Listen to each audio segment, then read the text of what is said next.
Public Affairs programming on WQPT is brought to you by the Singh Group at Merrill Lynch, serving the wealth management needs of clients in the region for over 25 years. A different way to treat homelessness and a different look to this year's Mississippi Valley Fair. Both will leave an impact in the cities.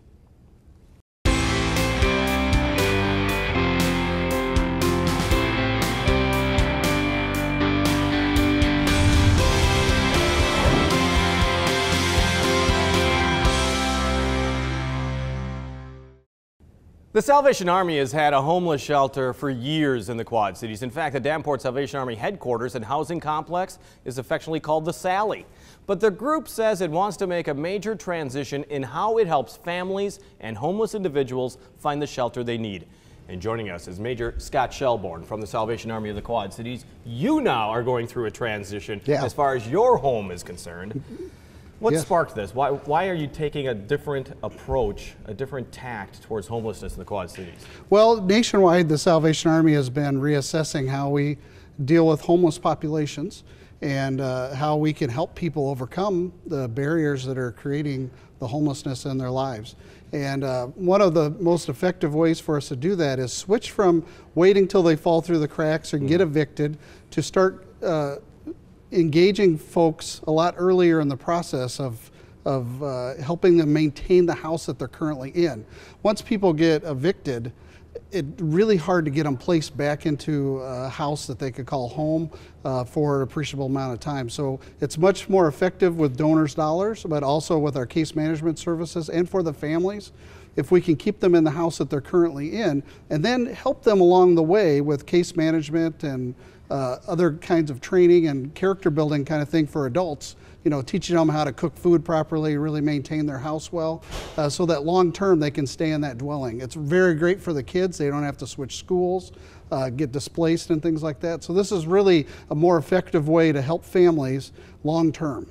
Well, the key, I would think, that you're looking at is almost like preventive medicine. Yeah.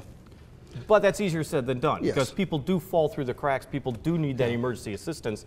How do you facilitate both? Well, that's what we're going to do is we're not going to stop housing people. We're just not going to house them in a Salvation Army-owned facility.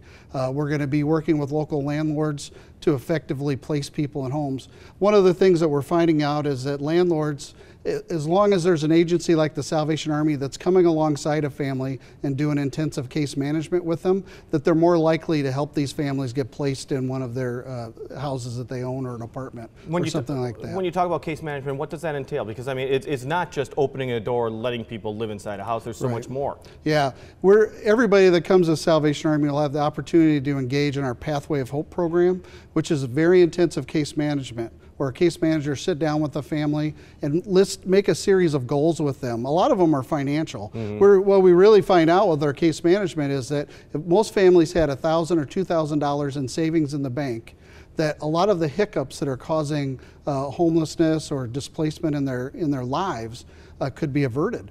And so the process here is our case managers work with them to financially get them to a stable state and get that savings built up so that long term they can stay in the houses that they're in. That seems like far more work than what you're doing right now, far more labor intensive, far more one-on-one coordination. Are you even capable of doing that with the size of the homeless population that we see?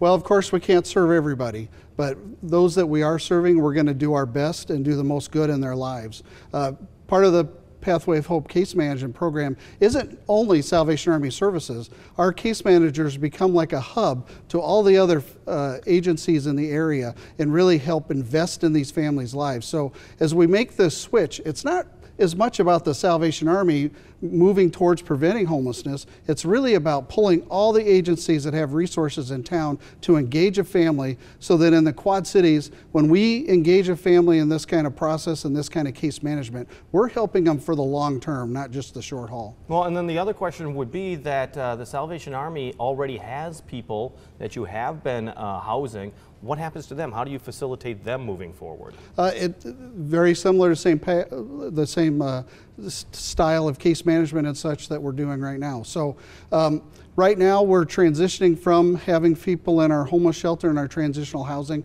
to actually placing them around the community. And you stopped accepting new people, what, July 1st, correct, is that correct? Correct. And so you're just really beginning this process now. Right. And so we're working, our shelter's about half full now, and our transitional housing is about half full now as we slowly migrate people into finding sustainable housing for them. And our case managers are already starting to adopt the new model as we move towards this fall when we'll have it in full implementation. Now you're hoping that most of the people have been moved out of the building by August 1st. That's just days away as well. Yeah, looks like we'll be more about August 15th or so as everybody makes their transition, but it's actually going really well.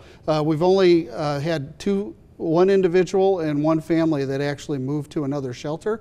Everybody else we've been able to place in a position throughout the Quad Cities in a sustainable housing situation. And you've also set an October 1st deadline as well to get even further along the road. What is that deadline? Well, that deadline is we're looking to purchase a new facility, obviously, and we're not going to need a 4-story building anymore. That'll be somewhere in the Hilltop area. We're getting close to purchasing a property, which we'll hopefully be able to announce in the next couple of weeks.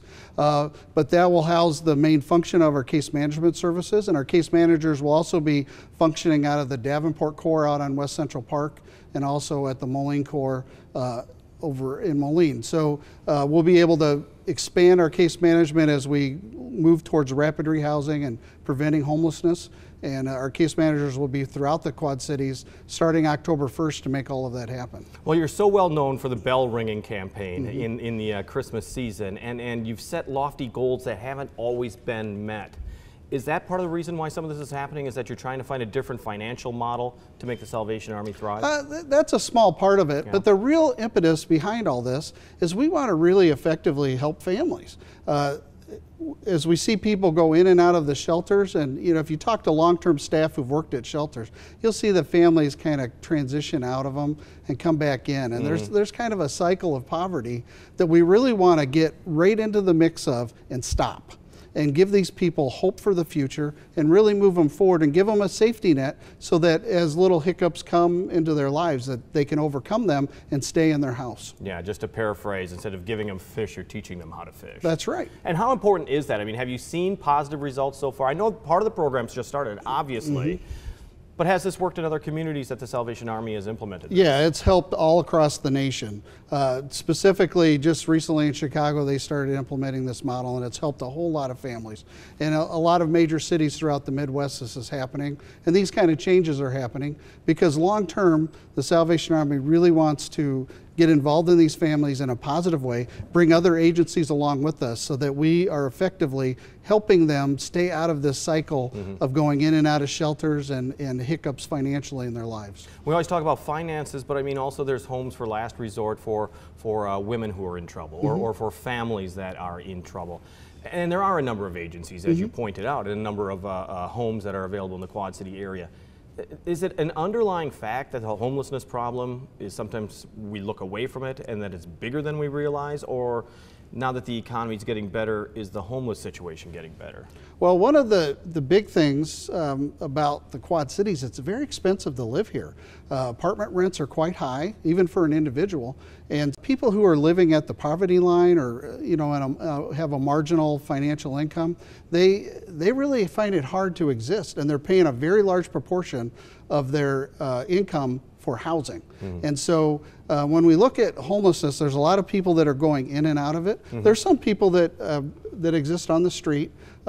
That's a small percentage, but there's a lot of people who kind of go in and out of homelessness. There's a lot of people who are homeless that actually are what we call couch hopping. They live at an aunt's house for a little while, their mom's house for a little while, a friend's house for a little while, and they're constantly moving. They're not technically homeless because they have a home to stay in, but we know they don't have a home of their own. And all of these situations create the issues that happen in our communities, and we really want to engage these folks and get them in a more stable situation for the long term. You have had that home, it's on Harrison, isn't it? Is it Yes. 5th and Harrison? What, 6th and Harrison? 6th and Harrison. Yeah, you've had that home for quite some time. Yep.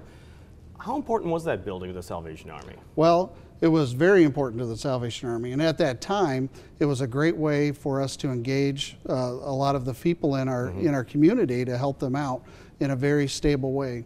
As things have changed over the years, though, we can see how we can be more effective in the refocusing in our programs that's coming up this fall. And then we'd get to the bell ringing period once again. I mean, the Salvation Army has been trying to use that money for a lot of different programs, and you've had to make cutbacks in the past because you weren't able to fund some programs.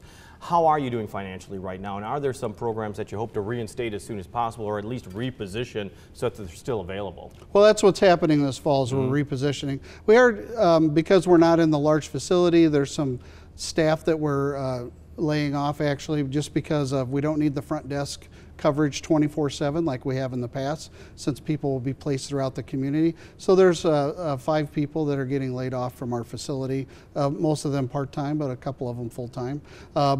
But we've been engaged with them also to help them find stable careers past what they've done for the Salvation Army, and we're going to continue to help them do that. But some of that is, you know, finances are difficult. We rely on community dollars to help us do most of what we do, and government grants and things. And as the government ebbs and flows and people get taxed more and more with their requests for their donations. Last season, you know, our Christmas donations were down.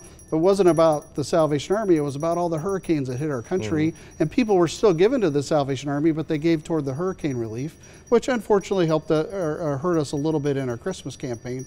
But regardless of that, we want to make sure that we're doing the most good with every donor dollar, and we really feel that the refocusing of our program here is going to really make a difference in people's lives in such a tremendous way that the donors will see how fantastic $1 that they give the Salvation Army is making a huge difference in some family's life. Major Scott Shelburne, thank you so much for joining us. We appreciate it. Thank you for having me. And good luck for all the changes. It's going to be a different Salvation Army next year, isn't it, Yeah. in the Quad City area? Well, still ahead, changes at the Mississippi Valley Fair. But first, we're heading into the season of Bix in the cities, and Laura Adams has that and more of what's on our area's calendar of events. Here's Laura, out and about. This is Out and About for July 23rd through 29th. Hi, I'm Laura Adams. Downtown Davenport is busy. It's time for the biggest race of them all. The Bix 7 Run Walk is set for July 28th starting at 8 a.m. That evening, RAGBRAI ends in Davenport with 20,000 cyclists coming to dip their tires in the Mississippi River. While you're downtown, celebrate during Downtown Davenport's annual Street Festival July 27th and 28th. Plus, there's free admission to the Figge Art Museum, including the exhibit Where the Wild Things Are. The Henderson County Fair in Stronghurst, Illinois features action-packed figure 8 racing July 22nd through 28th, while the World of Outlaw race takes place at the Mississippi Valley Fairgrounds July 24th. The Kiwanis are holding a flea market July 29th at the Rock Island County Fairgrounds, with proceeds benefiting a number of nonprofit organizations. And the Project Management Institute is holding a bowling fundraiser for Special Olympics July 24th at Big River Bowling. DJ Alex returns to Mercado on 5th, so be prepared to dance. The storytelling magic of ABBA's timeless songs propels the enchanting tale of love, laughter, and friendship as Circa 21 presents the musical Mamma Mia. Live music and improvised comedy blend to create the hilarious and tumultuous backstory of your favorite band at the establishment on July 27th. For more information, visit WQPT.org. Thank you, Laura. Kevin Presbury is a musician originally from Aurora with a lot of concerts in the Quad Cities in the coming weeks. We caught up with him at the Black Box Theater in downtown Moline for a recording session that included his original work. So here's Kevin Presbury with Seaside.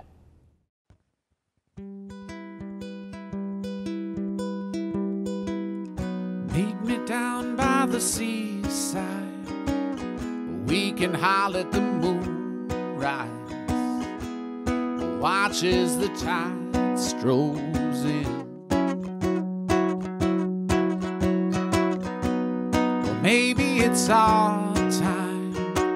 I go with it if it feels right. I'm getting the right vibe.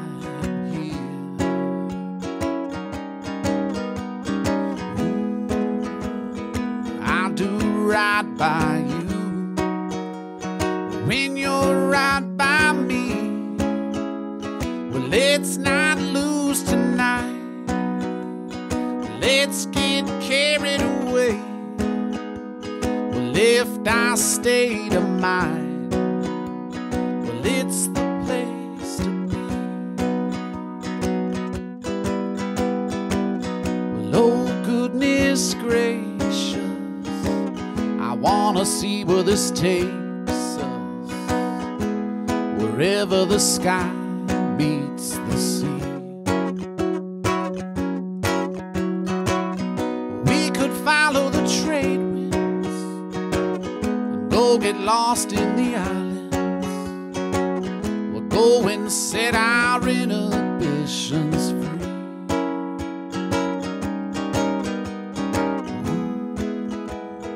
I do right by you when you're right by me. Well, let's not lose tonight. Let's get carried away.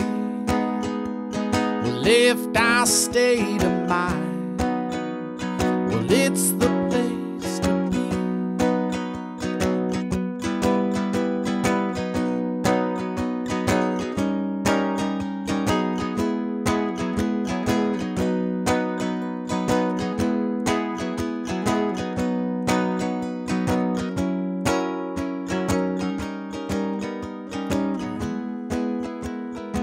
I do right by you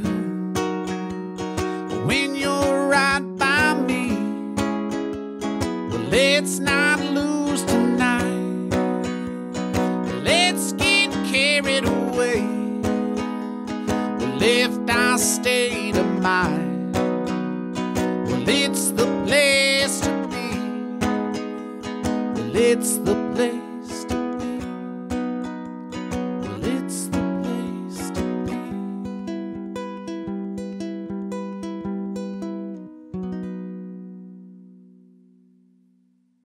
Kevin Presbury with Seaside. Catch him this Thursday, August 2nd at the J Bar in Davenport.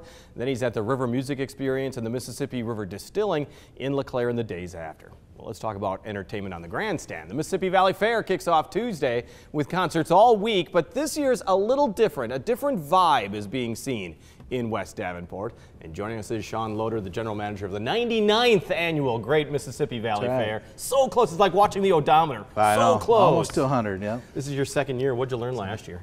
A lot. Yeah. But I mean, being there almost 30 years. Exactly. You know, You've been there a long time. Yeah.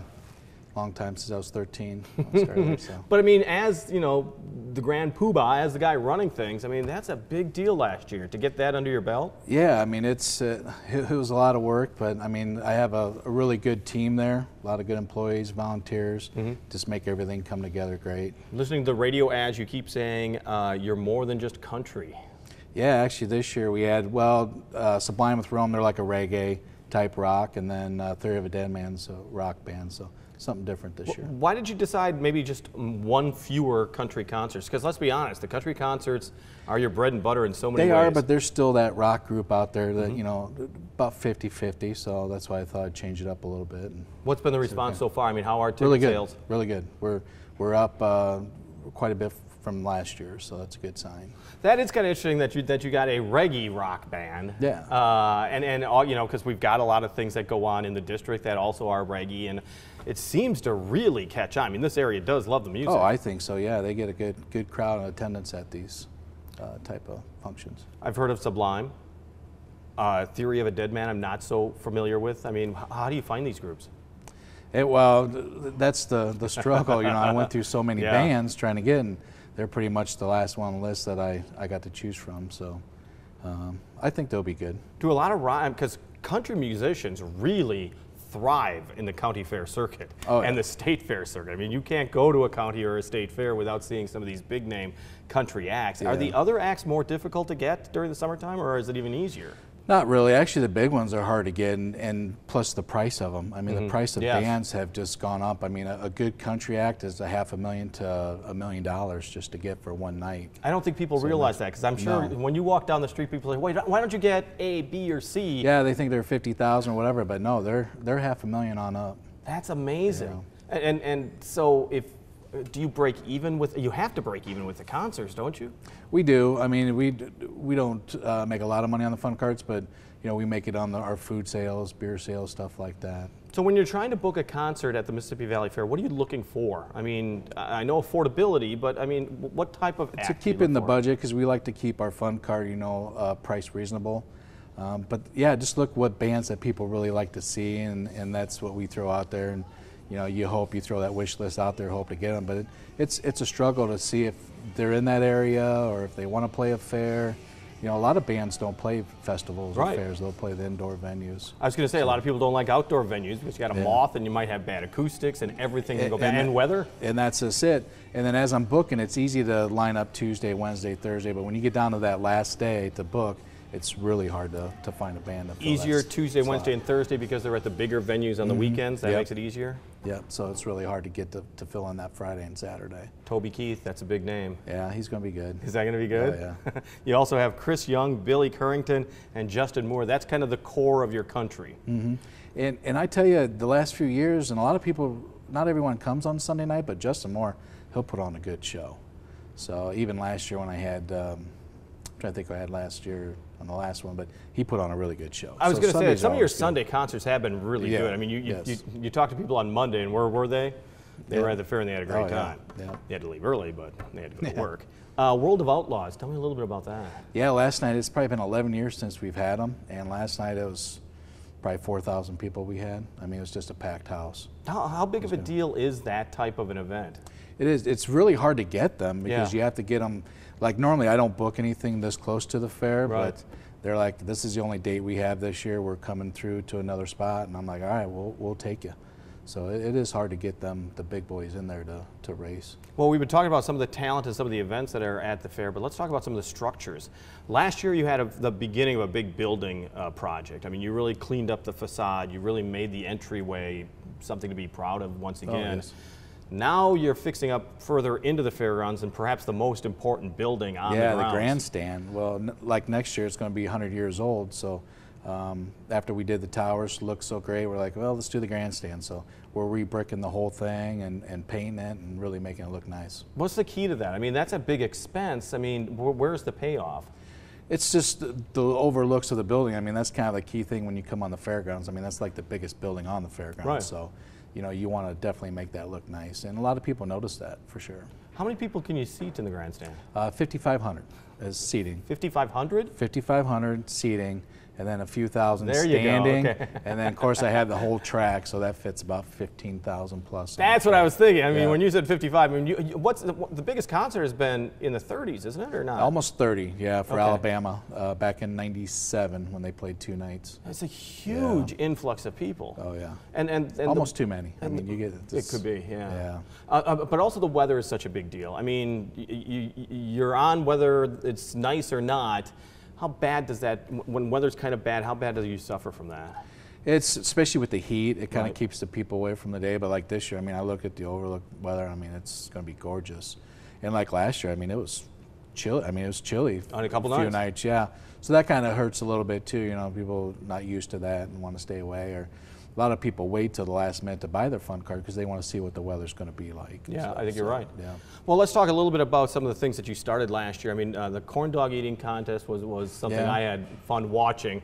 We're going to do that again this year. I mean, do you find success in certain things and then decide, yeah, we're going to keep doing that? Oh yeah, and then after a while we'll change it up because that's my whole goal is to keep things fresh every year and keep some new ideas and keep people coming each year because they can see different things. It's not the same thing over and over. And it also make it very family friendly. Oh yes, I mean we have a lot of things with Sandyland this year. Every day there's something new for kids to do, projects for them to make. And then Thursday is Kids Day. Right. And Thursday, the Iowa building gets turned into like a kids' educational center with a robotics team. We have a grain inspection company so kids can learn how they inspect grains and what grains are used, what foods they're used in, stuff like that. Petting zoo in there. So there's all kinds of new stuff starting in that building on Thursday. Sandyland is a bit of a tribute. Tell me a little bit about it and where it got its name. Rich Cousins, he's my president of the board. His wife ran it for years, and unfortunately she passed away last year during the fair. So we thought it'd be kind of cool to name it after her in memory, and And that's where I come up with Sandyland. Her name was Sandy, so we thought Sandyland would be a good fit. And what are some of the projects that you can do in there? I mean, like you said, it is make and take in many instances. It's make and take. Just little projects kids can put together. There's sandbox. I have a game show called Family Feud coming, so they can go up like a game show and they can win prizes. We have kids karaoke. A lot of things for them to do, so it's worth checking out. Once again, if you want to get a good deal, you've got the fun cards that are available. Yeah, they're $60. I'm at the main office, Hy-Vee stores, or Great Southern Banks. And once again, also, the fairgrounds is open year-round. I mean, you have a lot of events that are coming out there. Are you trying to market it more for the when I say off-season, the non-fair season? Yeah, I mean, that's my goal is to keep the fairgrounds busy all the time. And we have, 5 state-of-the-art facilities that you can rent for wedding receptions, parties. I mean, you name it, you can have a party there. The big buildings, like my first year I hosted a St. Patrick's Day Bash last year. That was a huge success. This year I'm doing Oktoberfest, and then we're also going to do a New Year's Eve Bash. Really? So, yeah, Dirt Road Rockers, they play during the fair Sunday night in the pavilion. It's going to be their last time they're going to play, so we're going to have them as their last time out for New Year's, and plus they have like 2 or 3 other good bands that's going to play as well. That should be fun. Oh yeah. A new destination for New Year's. You don't mind it being at your home? No, why not? Sean Loader from the Mississippi Valley Fair and the Fairgrounds, thank you so much for joining us. Hey, thanks for having me. Have a fun week. Oh, I'm looking forward to it. Good weather too, right? Yes, thank you. Right. WQPT is doing its part to support the military men and women in the cities who are serving our nation. We call it Embracing the Military, and the Army MWR is sponsoring a fun night for military spouses. It's a chance for all active duty spouses to join in a social evening and game night without the kids. There's also a game of bags set up for the night near the Army Community Services Building. It is coming up Tuesday, August 7th, starting at 6. You can contact the MWR office to make reservations. On the air, on the radio, on the web, and on your mobile device.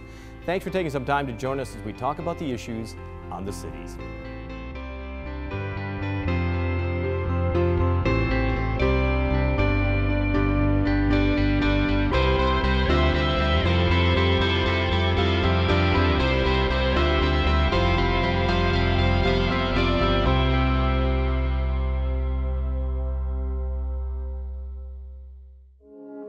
Public Affairs programming on WQPT is brought to you by the Sing Group at Merrill Lynch, serving the wealth management needs of clients in the region for over 25 years.